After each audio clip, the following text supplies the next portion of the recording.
আসসালামু আলাইকুম। আমি জেসমিন নেওয়াজ আমার কুকিং চ্যানেল থেকে আপনাদেরকে জানাই স্বাগতম। আজকে আমি আমার রেসিপিতে নিয়ে এসেছি ঢেঁড়স দিয়ে চিকেন দিয়ে ভুনা করেছি। আর এই ভুনাটা কে কে খেয়ে থাকেন সেটা আমার কমেন্টে একটু জানালে খুশি হব। আর যদি কেউ এভাবে রান্না করে না থাকেন তাহলে আমার রেসিপিটা ফলো করে আপনারা একদিন খেয়ে দেখবেন, তাহলে বুঝতে পারবেন এই ঢেঁড়স আর চিকেনটা যে কত মজার হয় সেটা আমি আর বোঝাতে পারবো না আপনাদেরকে। আপনারা নিজেরাই বুঝতে পারবেন রান্না করে যদি খেয়ে থাকেন এভাবে। আর সেইটা আমি A to Z আপনাদেরকে দেখানোর চেষ্টা করব। আর আমার রেসিপিতে ফলো করে আপনারা আপনাদের মতো করে আমার রেসিপি ফলো করেও যদি রান্না করে খেয়ে থাকেন বা আপনাদের মতো করে যদি খেয়ে থাকেন তাহলে এটার মর্যাদাটা বুঝতে পারবেন, এটার মজাটা নিতে পারবেন যে কত মজা হয় এই রেসিপিটা। আসলে আমি কিছু কিছু জিনিস আছে যে আমি আপনাদের সামনে তুলে ধরি, আর কিছু মনে করবেন না। আমি মেনলি নতুন নতুন গৃহিণী যারা আছে তাদের সংখ্যা কিন্তু কম নয়, অনেক সংখ্যা আছে। তাদের জন্য আমি এই রেসিপিটা দিয়ে দিলাম ইউটিউবে। আর আপনারা যারা আমার থেকেও বয়সে বড় আছেন তাদের কাছ থেকে আমার শেখার আছে, সেই জন্য আমি এইটাকে মনে করব যে শিক্ষার কোনো শেষ নেই। যারা শিখতে চান তারা, আমিও শিখতে চাই। এবং যারা নতুন গৃহিণী আছে তারা অনেক সময় অনেক কিছুই বুঝে না, তাদের জন্য আমার রেসিপিটা বেশি আমি প্রাধান্য দিয়ে থাকি যে তারা হয়তো আমারটা দেখে কিছুটা হলেও মজার সাথে খেতে পারবে। সেজন্যই আমি আমার মতো করে ভিডিওটা সাজিয়েছি।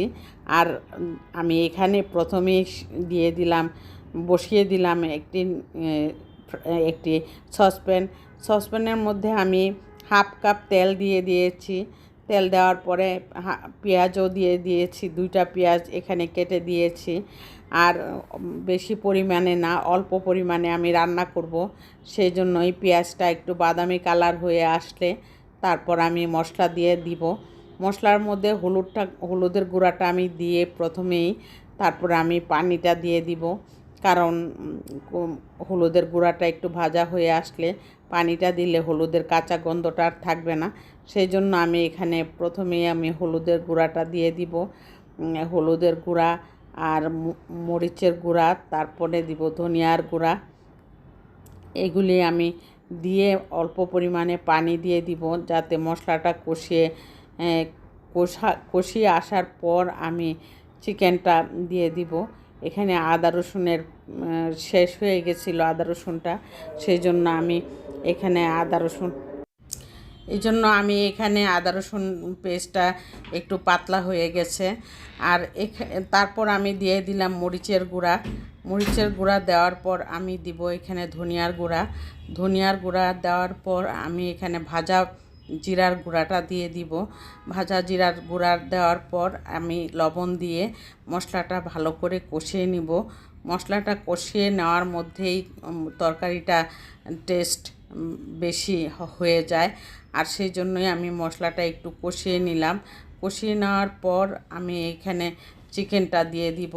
চিকেনটা দেওয়ার পর চিকেনটা যখন সিদ্ধ হয়ে আসবে অনেকটা ভালো করে কষিয়ে নেওয়ার পর তারপর আমি এখানে দিয়ে দিব ঢেঁড়স।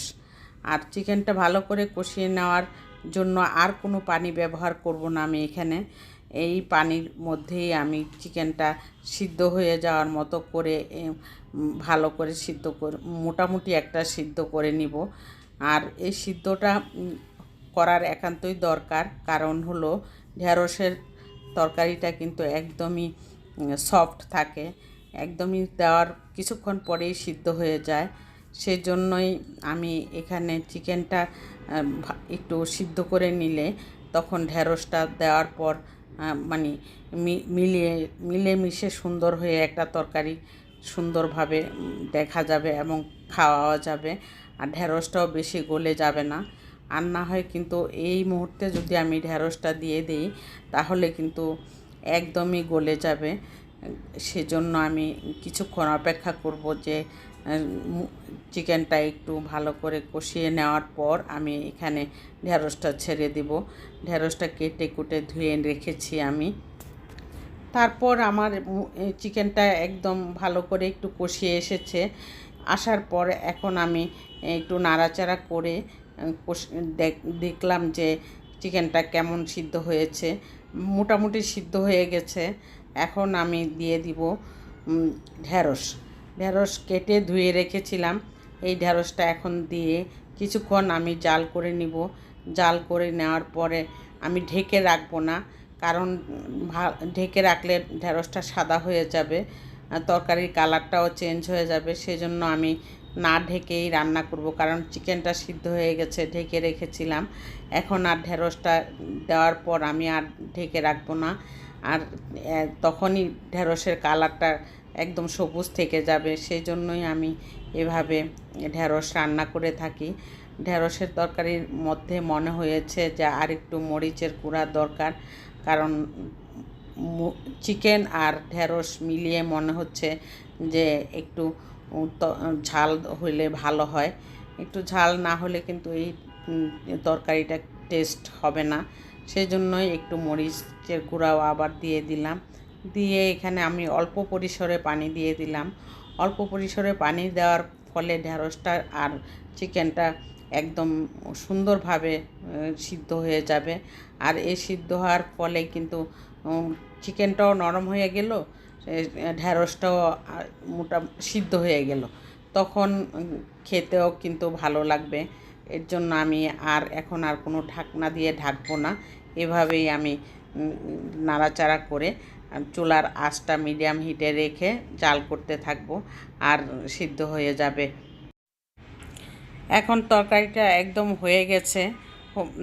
এখন নামিয়ে নিব, সেজন্য চুলাটা অফ করে দিলাম। দিয়ে আমি চুলায় বসিয়ে রেখেছিলাম কিছুক্ষণ। তারপর আমি এখন নামিয়ে নিব। চুলাটা নামিয়ে নেওয়ার পর আমি আপনাদের কাছে একটা অনুরোধ করছি, আপনারা আমার ভিডিওটা দেখে লাইক দিয়ে দিবেন। এখন চুলা থেকে আমি নামিয়ে নেওয়ার পর দেখুন ঢেঁড়সটার কালারটা এত সবুজ রয়ে গেছে, কিন্তু একদমই নরম হয়ে গেছে। নরম বলতে একদম গলে গেছে।